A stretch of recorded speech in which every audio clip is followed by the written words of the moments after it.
అసలుకి వర్సిటీలని రాజకీయ వేదికలుగా ఉపయోగించుకుంది ఎవరు? చంద్రబాబు నాయుడు కాదా? నారా లోకేష్ కాదా? ఈరోజు వైస్ ఛాన్సలర్ పోస్టుల గురించి మాట్లాడుతున్నారు.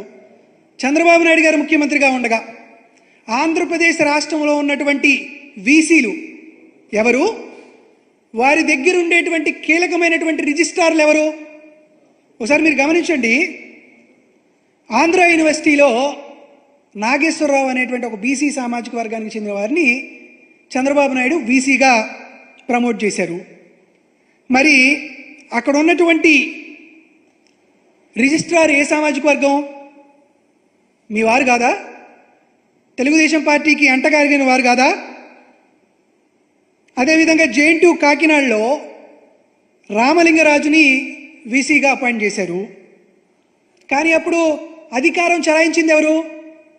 ఏపీపీఎస్సీ చైర్మన్గా ఉన్నటువంటి ఉదయ భాస్కర్ కాదా? ఆయన సామాజిక వర్గం ఏంటి? ఆయన ఎవరికి అంటగాగారు? అదేవిధంగా కౌన్సిల్ మెంబర్లుగా ఎన్ఆర్ఐ కళాశాలకు చెందినటువంటి వెంకట్రావు గారిని ఎగ్జిక్యూటివ్ కౌన్సిల్ మెంబర్గా పెడితే జేఎన్‌టీయూ కాకినాడలో అధికారాన్ని అంతా అనుభవించింది మీ సామాజిక వర్గానికి సంబంధించినటువంటి వ్యక్తులు కాదా? ఒకసారి ఎస్పీ యూనివర్సిటీకి వెళ్దాం. ఎస్పీ యూనివర్సిటీలో చంద్రబాబు నాయుడు గారు ముఖ్యమంత్రిగా ఉండగా దామోదర్ అనే అతను వీసీగా ఉంటే ప్రొఫెసర్ గారు దేవరాజులు అనురాధ అనేటువంటి ఇద్దరిని రిజిస్ట్రార్లుగా చేసి వారి చేత చక్రం తిప్పించి దామోదర్ గారిని పని చేయకుండా చేయించింది చంద్రబాబు నాయుడు గారు కదా? ఆ రిజిస్ట్రార్ల యొక్క సామాజిక వర్గం ఏంటి? జేఎన్‌టీయూ అనంతపురం చూద్దాం. పేరుకు మాత్రం ఒక ముస్లింని వైస్ ఛాన్సలర్గా పదవి ఇచ్చారు. కానీ అక్కడ కృష్ణయ్య అని ఒక బలమైనటువంటి మీ సామాజిక వర్గానికి చెందినటువంటి వ్యక్తిని, అతను జూనియర్ మోస్ట్ ప్రొఫెసర్ అయిన ఆయన్ని రిజిస్ట్రార్గా నియమించి జేఎన్‌టీయూ అనంతపురంలో మీరు అధికారాన్ని చలాయించలేదా? పెత్తందారులుగా వ్యవహరించలేదా? ఎస్కే యూనివర్సిటీకి వెళ్దాం.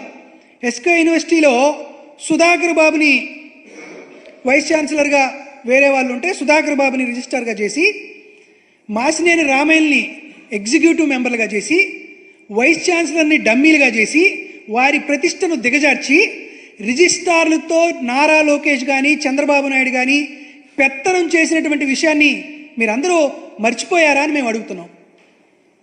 మీరు బూతు బంగ్లాలుగా యూనివర్సిటీని మారిస్తే చదువుకి అత్యంత ప్రాముఖ్యత ఇచ్చినటువంటి ముఖ్యమంత్రిగా జగన్మోహన్ రెడ్డి గారు వీసీలని అదేవిధంగా యూనివర్సిటీలను అత్యున్నత స్థాయికి తీసుకెళ్లిన విషయాన్ని మీ అందరికీ మరొకసారి గుర్తు చేస్తున్నా. ఈ పక్కనే ఉంది నాగార్జున యూనివర్సిటీ.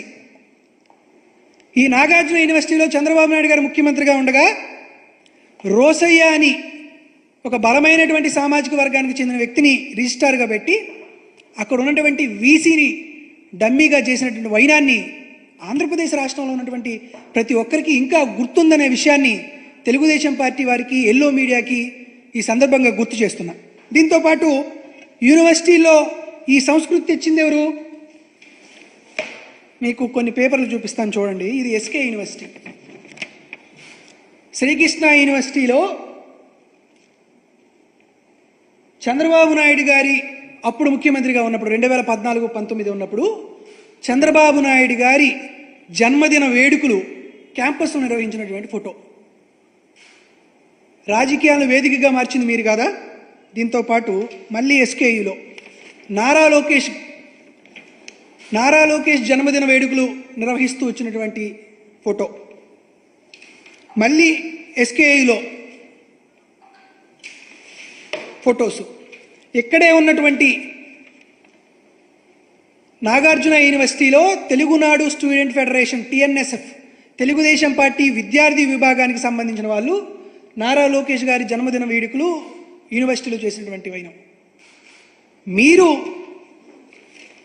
యూనివర్సిటీలను రాజకీయ వేదికలుగా మార్చి, మీరు యూనివర్సిటీల్ని తెలుగుదేశం పార్టీ ఆఫీసులుగా మార్చి మాపైన విమర్శలు చేస్తూ, మాపైన ఆరోపణలు చేస్తూ ఎల్లో మీడియాలో రావడం అనేది శోచనీయంగా కనపడుతుంది. దాంతోపాటు దయచేసి ప్రొఫెసర్స్ని కానీ వైస్ ఛాన్సలర్స్ని కానీ మీరు ఇబ్బందులకు గురి చేసి వారి మీద దాడి చేసి విద్యారంగంలో జగన్మోహన్ రెడ్డి గారు వెలిగించినటువంటి ఆ అఖండ జ్యోతిని ఆర్పివేయాలనేటువంటి పాపానికి ఒడగట్టకండి అని మీ అందరినీ మనస్ఫూర్తిగా కోరుకుంటూ, మీరు చేసేటువంటి ఇటువంటి జుగుప్సాకరమైనటువంటి రాజకీయాలకు స్వస్తి పలకాలని యూనివర్సిటీలో కానీ వైద్య సదుపాయాల్లో కానీ